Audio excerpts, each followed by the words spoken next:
He stopped at the store for water, just a 2-minute detour, until he noticed 2 little girls silently staring at chocolate bars like they hadn't eaten in days. What they said next made him forget the life he thought he couldn't step away from.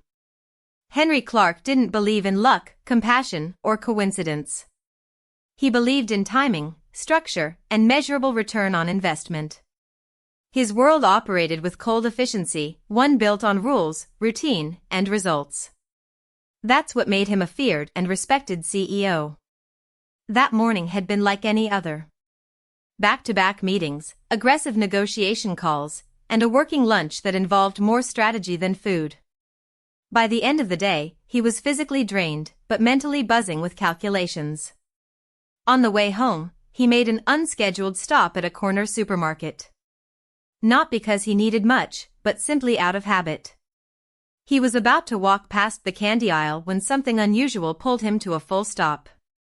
2 little girls stood completely still near the lower shelf, right in front of the chocolate bars. They couldn't have been older than 6. Their hair was long, thick, and curly, deep brown, with ends that bounced slightly when they shifted their weight from foot to foot. Their eyes were impossibly blue, wide, and unblinking as they stared at the chocolate. Neither touched anything. They didn't whisper to each other, didn't giggle, didn't fidget. They simply stood there in silence, as if the act of looking at the candy was as close as they dared to get. Henry had passed hundreds of children in stores over the years, crying, begging for treats, throwing tantrums. These girls weren't like that. Their stillness struck him, not just because it was unusual, but because it felt heavy, like they had learned not to ask.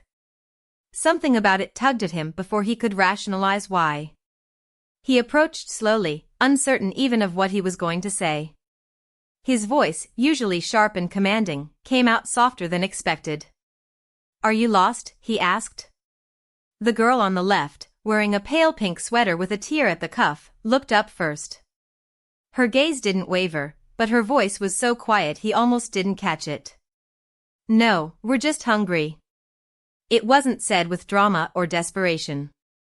It was a plain statement of fact, one that landed harder than any emotional plea. The second girl, dressed in an oversized blue hoodie, nodded in silent agreement, but kept her eyes on the chocolate. Henry blinked. For a moment, he forgot where he was. He crouched down to their level, trying to soften his expression, something he hadn't done in years. "Where are your parents?" he asked more carefully this time. The girl in blue finally looked up. "They left," she said. Her voice didn't crack, but her hands trembled slightly where they clutched the hem of her hoodie. Henry's heart stalled. These weren't just 2 kids having a rough day. There was a story here, a serious one. He stood up, scanned the aisle, then glanced toward the front of the store. No one else seemed to notice them. No adult hovered nearby. No shopping cart stood waiting. The girls were completely alone. He didn't know what moved him to do it, but he took a basket and filled it. Juice, sandwiches, fruit, water, a few chocolate bars. He brought it back and handed the girls a bag each. They didn't reach for it immediately, as if they didn't believe it was for them. "It's okay," he said, placing the bags in their hands gently. "It's yours." Only then did they accept it carefully, almost reverently. He didn't ask for their names right away.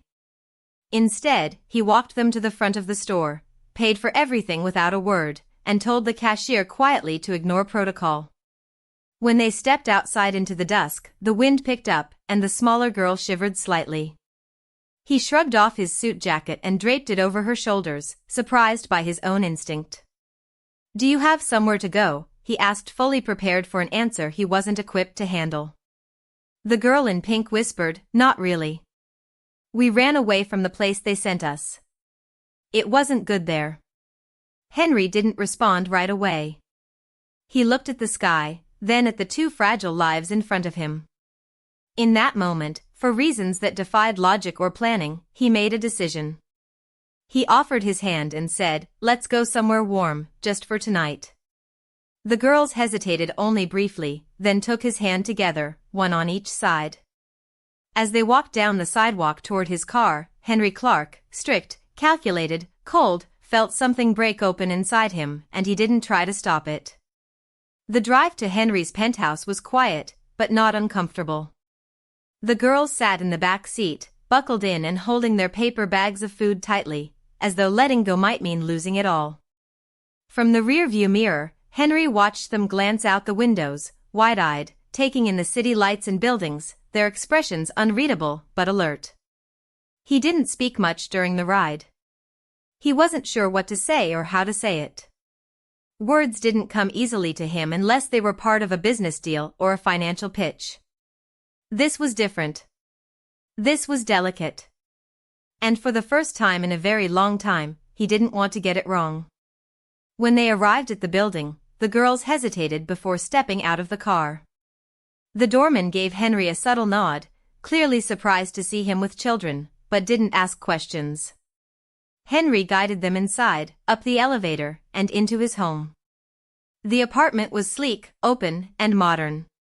Polished surfaces, clean lines, minimal furniture. It wasn't meant for children. It had never been lived in by anyone but Henry. And yet, as the girls stepped into the marble-floored foyer, they looked around with cautious awe, as if afraid touching anything might break the spell. He led them to the kitchen first, gesturing toward the tall stools at the island counter. They climbed up, small legs dangling, and began eating slowly, carefully, with the quiet focus of children who had learned to ration every bite. Henry didn't pressure them with questions. Instead, he made tea for himself, pouring it into a mug he barely touched. After a while, he sat across from them and finally asked gently, "What are your names?" The girl in pink answered first. "Claire." Then the other added, "Sky." Their voices were soft but certain. "Do you know your last name?" he asked. Claire nodded. "We think it's Morgan." The way she said it, unsure but hopeful, told him everything. They had learned that their identity was something that could disappear or be taken. He made a note in his mind to check missing child reports later, but for now, he didn't want to push too far. He just wanted them to feel safe. When they finished eating, he showed them the guest bedroom. It was large and impersonal, designed more for occasional visitors than children. Still, the girls climbed into the bed without hesitation, curling up under the blanket side by side like they had done it 1,000 times before. They didn't ask for nightlights or stories. They didn't cry. They simply whispered something to each other, pulled the blanket higher, and closed their eyes. Henry stood in the doorway for a long time, watching them breathe in unison, tiny chests rising and falling like waves in calm water. He thought of all the things he had built, and all the things he had ignored. His apartment, his career, his reputation, none of it had ever required him to care about someone else's breathing. Now, for reasons he couldn't explain, he found himself terrified at the thought of not hearing it. That night, he barely slept. He sat in his home office, scanning national missing children databases, cross-referencing reports, reading news stories about orphanage conditions, and finding more than he wanted to know. Abuse, neglect, overcrowding, terms he had seen in policy papers, but never felt in his chest. He wondered how many times Claire and Sky had tried to tell someone what was happening before deciding to run. He wondered how many people had looked at them, listened to their small voices, and still turned away. By morning, he had called his attorney. He didn't want to risk child services taking them back to a place that had already hurt them. He needed to understand his rights, their options, and what it would take to keep them safe, at least until they had a voice in what came next. When the girls woke up and padded softly into the kitchen, hair messy and eyes still heavy with sleep, Henry handed them warm oatmeal and asked if they wanted to stay for a few days until everything could be figured out. Claire looked at Sky, then nodded. "We don't want to go back," she whispered. He didn't promise anything. But he said, "You don't have to." "Not now." They didn't smile. "Not yet." But they relaxed just a little, and that was enough. The days that followed settled into an unexpected rhythm, one that felt foreign to Henry, but strangely grounding. Each morning began with the soft shuffle of two pairs of feet padding across hardwood floors, and the faint sound of whispered conversations between Claire and Skye as they crept into the kitchen. Henry, who had spent most of his life waking to silence and financial reports, now found himself standing at the stove, scrambling eggs, and making toast with a level of concentration usually reserved for mergers. The girls ate quietly, but no longer with hesitation. They started to look at him a little longer, their eyes still cautious, but now laced with curiosity rather than fear. During those early mornings, Henry would ask small questions: what colors they liked, whether they preferred apples or bananas, if they had a favorite story. He never pushed, never pressed for details about the past. He wanted them to speak because they chose to, not because they were prompted like a witness in one of his boardrooms. Bit by bit, they responded. Claire said she liked green because it reminded her of trees. Skye admitted she didn't really know how to read yet, but she loved when someone read to her. Henry found himself remembering a book his mother used to read to him, something he hadn't thought of in decades. That evening, he ordered a copy and sat with them on the couch after dinner, reading until their eyes began to droop and their heads leaned gently onto his arms. By the fourth night, they asked if they could sleep in the same bed. He said yes before they even finished the sentence. That small request shouldn't have affected him so deeply, but it did. It made him realize how much comfort they found in each other and how much safety they had been denied. He hired a therapist, someone gentle, experienced with trauma, someone who wouldn't force them to speak before they were ready. She came to the penthouse every other day just to sit, to draw, to laugh with them. No pressure, just presence, and they responded. Skye began humming again. Claire started drawing pictures of places she said she hoped were real. Meanwhile, Henry's team had begun researching their origins in the background. His attorney, a trusted woman named Evelyn he'd known for years, kept him updated. There was no immediate match in any missing persons database, no registered search, no police report filed for children matching their description. It made no sense. And yet, sadly, it made all the sense in the world. If their parents had abandoned them deliberately, and the system had lost them in the shuffle, there might be no official trace at all. It terrified Henry to think about how many other children had slipped through in the same way. He didn't tell the girls about the search. Not yet. What he gave them instead was consistency. Breakfast at the same time. Walks to the park. A bedtime story every night. He let them choose pajamas, pick out colorful toothbrushes, decorate their new space with stickers and paper snowflakes.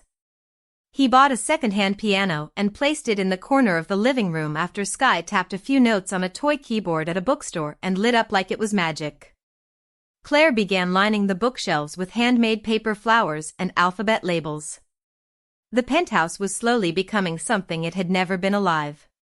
One evening, Claire walked into his office while he was reading over a proposal. She stood quietly for a moment watching him. Then she asked, "Do you work a lot?" He looked up, surprised, and answered honestly. "I used to." She nodded and said, "We don't like when people disappear." Then she left the room without another word. Henry sat frozen for a long time after that. It was the first time either of them had said anything that hinted directly at their past. It wasn't a cry or a plea. It was a simple truth, and it shook him. From that night on, Henry made a promise to himself.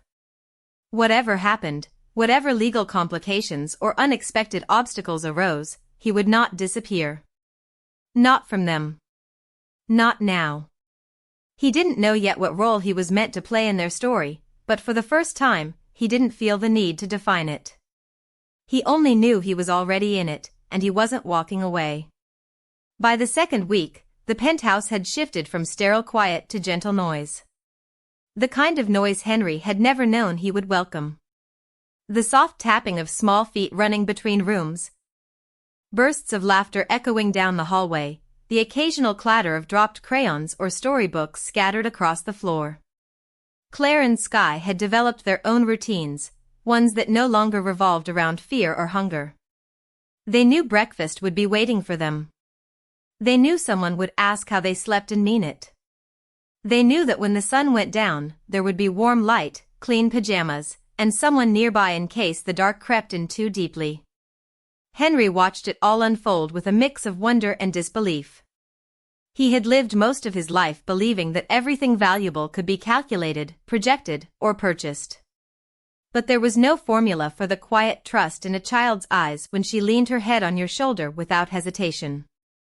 No metric could explain why Sky had begun humming again, or why Claire now lined her shoes up beside his near the front door, as if claiming the space as hers, too. The small signs of belonging were subtle, but they changed everything. Still, the unanswered questions lingered. Henry hadn't stopped the investigation. His attorney, Evelyn, had expanded the search, not just looking for missing child reports, but digging into foster system records, underfunded state homes, and even quiet settlements involving neglect claims. They discovered a rural orphanage in another state had filed a vague report several months prior about 2 girls who had left the premises and were never located. There was no urgency in the report, no follow-up, no legal inquiry, just a name, Westfield House. Evelyn's voice had hardened when she read the line aloud. Henry had asked her to keep digging quietly. That night, he sat with the girls at the dinner table and asked, as casually as he could, if they remembered the name of the place they had run from. Claire froze mid-bite. Sky looked at her sister, unsure if she should speak. Then Claire nodded slowly. It had a white fence and a dog that barked all the time. And a woman who yelled.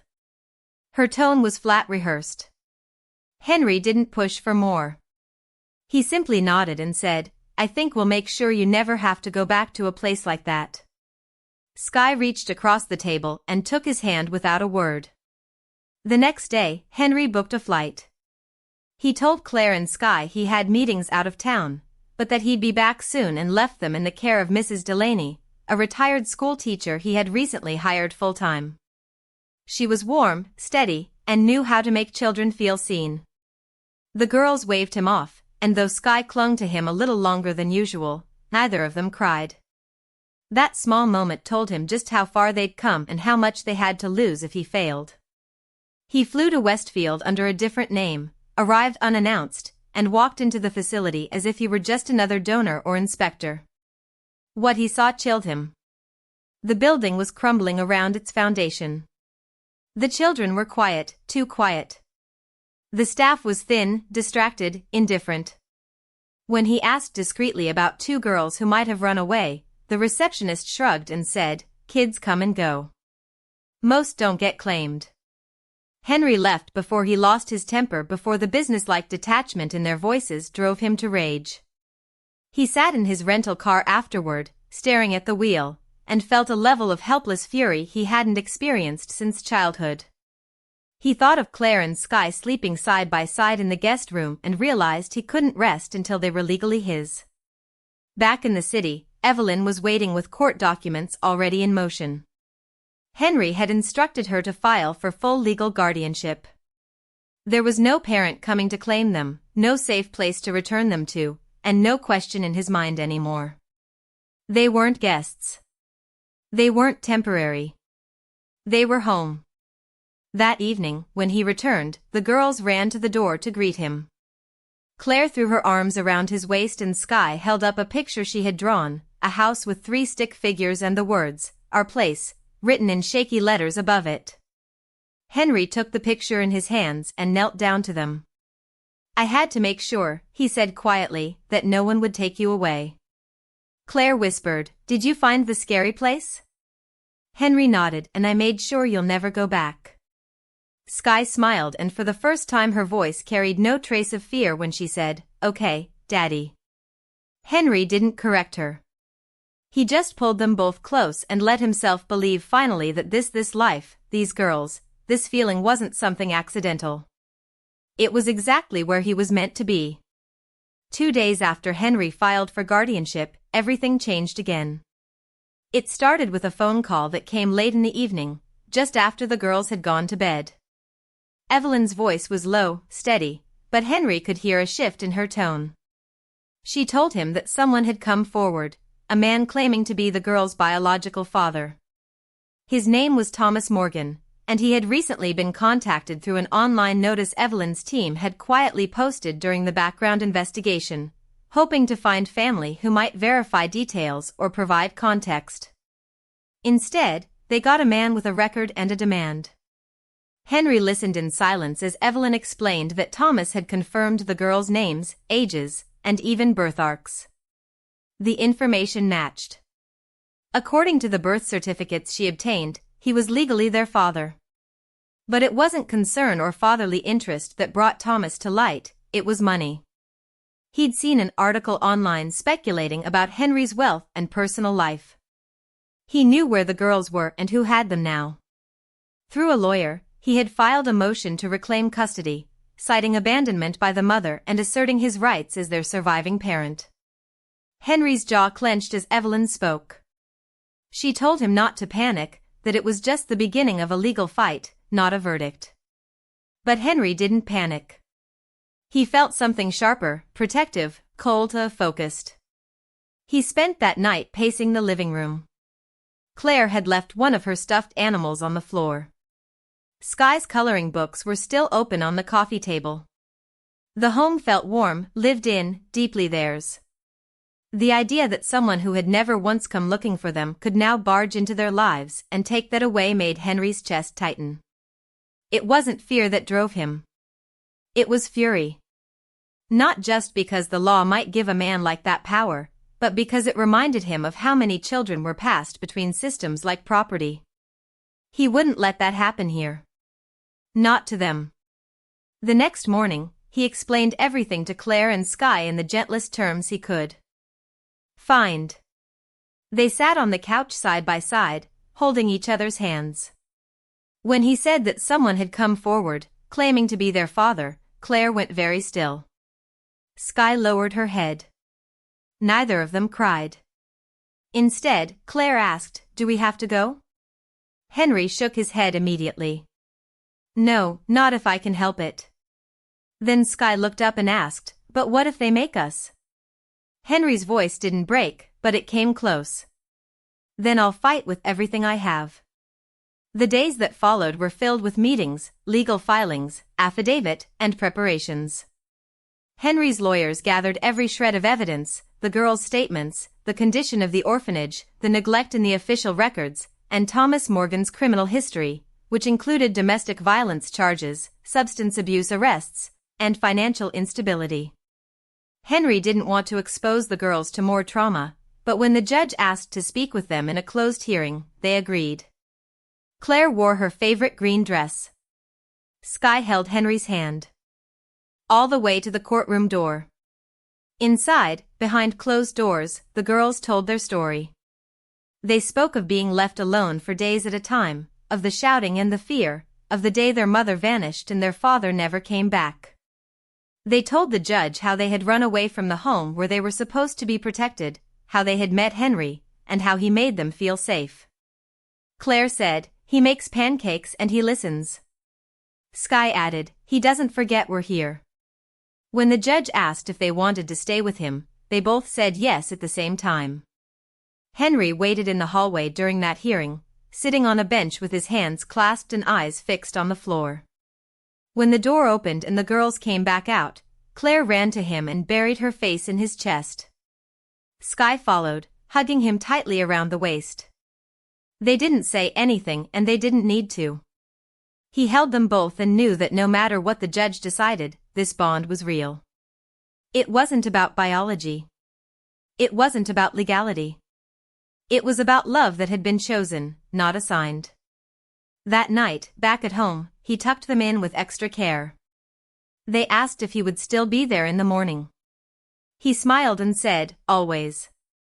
For the first time since the court filing, they slept through the night without waking. Henry, however, stayed awake, watching the city lights blink below and preparing for whatever came next, because now he understood something deeper than responsibility. He understood what it meant to belong to someone and to have someone belong to you. The morning of the court decision arrived, cloaked in silence. Henry had never felt so unsure of a day's outcome. Not in any boardroom. Not during the biggest mergers of his career. Not even when he'd risked his entire company on a single calculated gamble. This wasn't strategy or finance. This was family. And no spreadsheet could prepare him for the weight that pressed down on his chest as he helped Claire zip up her coat and tied Sky's shoelaces. Neither of them asked questions. They trusted him. That terrified him more than the hearing itself. They arrived early, Evelyn already waiting near the courthouse steps. She looked calm as always, but Henry could see the alertness in her eyes. She handed him a folder containing the final statements and affidavit, including letters from the girl's pediatrician, therapist, and school. Each one spoke not only of the girl's improved health and well-being, but of how central Henry had become to their healing. Claire held Sky's hand tightly as they walked through the metal detectors and into the courtroom's waiting area. Their steps were small but steady. Henry stayed beside them, silent but unwavering. Inside the courtroom, Thomas Morgan sat with his lawyer, looking casual in an ill-fitted jacket, his posture arrogant like he was already counting the money he thought he'd get. When his eyes met Henry's, there was no recognition of the girls, just calculation. It took everything in Henry not to react. He kept his hand resting lightly on Claire's shoulder, grounding her as much as himself. The judge, a middle-aged woman with sharp eyes and a calm voice, entered and began the proceedings. She reviewed the background, legal filings, and acknowledged the seriousness of what was being decided. Henry's legal team presented their evidence in clear, steady voices. Evelyn spoke of the documented neglect, the absence of parental effort to locate the girls, and the financial motives behind Thomas's sudden appearance. Then she presented statements from the girls' therapist describing their emotional growth and their direct expressions of safety and attachment to Henry. When Thomas's lawyer spoke, it was clear he had little ground to stand on. He argued biological rights, dismissed the abuse allegations as unverified, and tried to spin Thomas's past as mistakes of youth. But when asked directly why he never looked for his daughters, Thomas offered only a shrug and said, "Didn't know where they were, figured someone would deal with it." That answer rippled through the room like a cold gust of wind.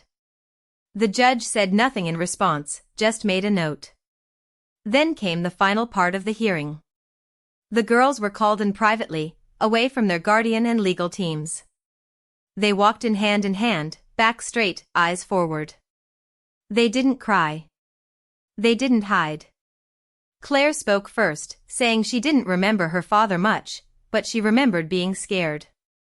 Sky added that Mr. Henry made her feel like she mattered, that he cooked them warm food and never yelled. The judge asked if they wanted to live with him, and they both nodded. Claire said quietly, "He makes us feel like we belong." When the girls returned, the judge called a short recess. Henry sat between them on the bench outside, one arm around each. They leaned into him without words, their presence saying more than any argument could. He didn't speak either. He just waited. And when they were finally called back in, he stood tall, not as a CEO, but as a man ready to protect his daughters no matter what. The judge's verdict was clear and firm. Full legal guardianship was granted to Henry Clark. The court recognized the biological father's failure to provide any meaningful care, his late and opportunistic involvement, and the children's expressed and consistent bond with Henry.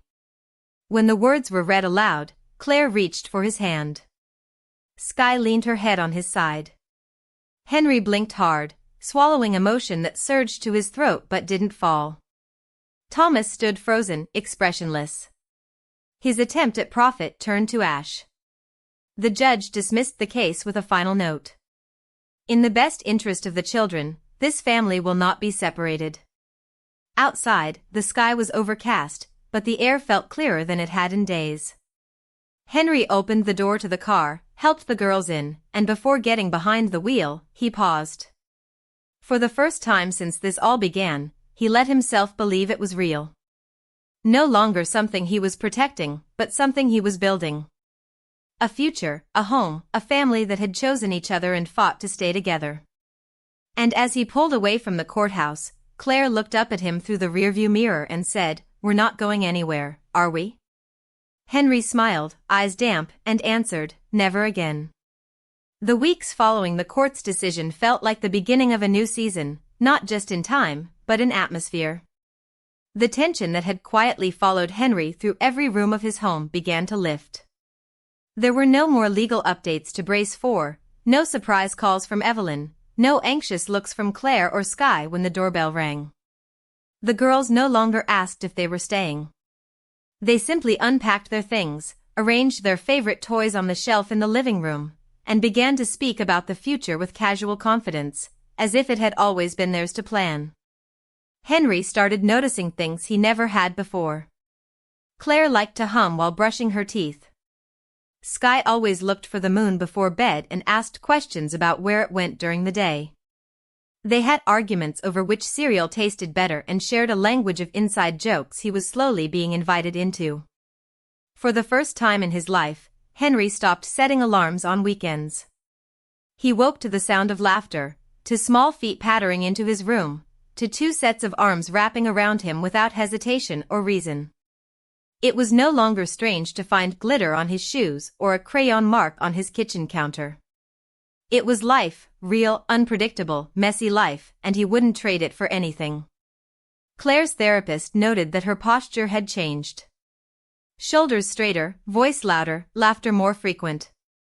Skye had begun drawing pictures of their home that included all three of them. At school, teachers reported that both girls were thriving. Not just academically but socially. They had friends now. They raised their hands in class. They volunteered for art projects. And they wrote about our dad in journals without anyone prompting them to define what that word meant. One evening, as Henry made dinner while the girls decorated the dining table with hand-drawn placemats, Claire turned to him and said, "Can we have a family night every Friday?" He asked what that meant and she responded with a list. Pizza, a movie, and no phones. Skye added, "And pajamas. All of us." Henry smiled and agreed, not because he needed convincing, but because the idea of being part of something regular and simple felt sacred. That Friday, they made homemade pizza, burned the crust, laughed about it, and watched an animated movie under one big blanket. Henry didn't check his emails once. During one of their weekly walks to the park, Claire reached for Henry's hand and asked him if he ever missed being alone. He paused, surprised by the question, and asked her why she wanted to know. She shrugged and said, "Because we're loud sometimes. And I know your house used to be quiet." He knelt beside her, looked her in the eyes, and said, "Quiet was never the same thing as peace. I didn't know the difference until you and your sister came." She didn't say anything, but the way she squeezed his hand told him everything he needed to hear. The world outside moved on. Henry's business thrived in his partial absence thanks to the team he had finally learned to trust. He had delegated more, traveled less, and found that his company didn't fall apart without his constant oversight. For a man who had once believed control was the only way to prevent chaos, that realization felt like freedom. He no longer measured his success by the number of contracts signed or the size of his quarterly gains, but by whether his daughters fell asleep smiling and woke up knowing they were safe. One night, after the girls were asleep, Henry stood by their bedroom door just listening. Their breathing was soft and steady. The room was warm, lit only by the glow of a tiny nightlight shaped like a star. He thought of how far they had all come, how easily this could have gone differently, and how grateful he was that he had stopped in that grocery store aisle. That one moment, that brief pause, had rewritten all their lives. He didn't know what challenges lay ahead. He knew parenting wouldn't always be warm dinners and giggles. But he also knew that no matter how difficult it got, he would never disappear. He had once lived for precision and predictability, but now he lived for something far messier and infinitely more meaningful. And in that quiet, watching the peaceful rhythm of their sleep, he finally understood what it meant to be home. The one-year mark arrived quietly without ceremony, but Henry felt it in every detail. The change in seasons had softened the air, and the city was shedding its winter edge. Morning light crept into the apartment earlier, filling the kitchen where Claire now made her own toast, and Sky insisted on choosing everyone's cereal. Their laughter had changed, too. It wasn't cautious anymore or dependent on approval. It was free and full and unfiltered, like it belonged to children who had finally stopped looking over their shoulders. Henry watched them from across the kitchen island and often had to stop himself from becoming too still, too overwhelmed by the realization that this life, this version of him, had grown not by design, but by choosing to stay. That day, he surprised the girls with something small but meaningful. On a shelf in the hallway, where pictures now lined the wall, snapshots of birthdays, field trips, and slow weekends at home, he placed a new frame. Inside was a photo taken a few weeks prior. The three of them at the park sitting on a picnic blanket. Claire was midlife, head tilted back. Sky was holding an ice cream cone with both hands, already half melted down her fingers. And Henry, unaware the photo was even being taken, was smiling at them with a quietness that said more than words ever could. When the girls noticed it later that morning, they stared at it for a long time. Then Sky turned to him and asked, "Is this our family wall now?" Henry said yes. And Claire without hesitation added, "It's missing one more thing." She ran to her room and returned with a drawing she had made days ago. 3 figures holding hands under a blue sky with the words Clark family written at the top. Henry hung it beside the photo and felt something settle inside him. Not as if something new had begun, but as if something finally felt complete. Later that afternoon, they walked to their favorite cafe, a weekly tradition that had evolved into something sacred. The barista knew their orders by heart. The girls raced ahead, laughing as they tried to beat each other to the corner. A woman nearby, holding a toddler's hand, smiled at them and then at Henry. "Twins?" she asked casually. Henry smiled. "Not quite, but they're mine." It was the first time he'd said it aloud in public, and hearing the words surprised even him, not because they were new, but because they felt so natural now. That night, after the bedtime story, after the teeth brushing and the pajama rituals and the last glass of water that was always requested for no real reason, Claire sat up and asked, "Do you think Mom would have liked you?" It was the first time she had spoken about their mother since the court hearing. Henry paused, surprised, not just by the question, but by the ease with which she asked it. He took a moment, then said, "I hope so. I think she would have liked how strong and smart you both are." Sky, already halfway to sleep, murmured, "You don't feel like a stranger anymore." Henry tucked them in again, adjusting the blanket so their feet didn't peek out the way they both liked.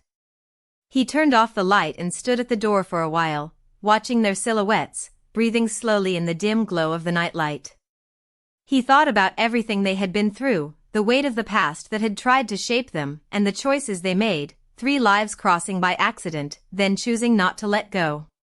In his office, where spreadsheets once dictated his evenings, there was now a bookshelf filled with children's books and school art projects. A small framed note sat beside his old company award. It read in Sky's handwriting, "Best Dad Ever." He kept it there, not as a trophy, but as a reminder. A reminder that legacy wasn't built through profits or buildings or stock options. It was built in the quiet promises kept in the ordinary days that became everything. The world outside kept spinning with its chaos and change and endless demands. But inside that home with 2 girls who had once stood silently in front of a supermarket shelf and a man who had nearly walked past them, a different story was being written.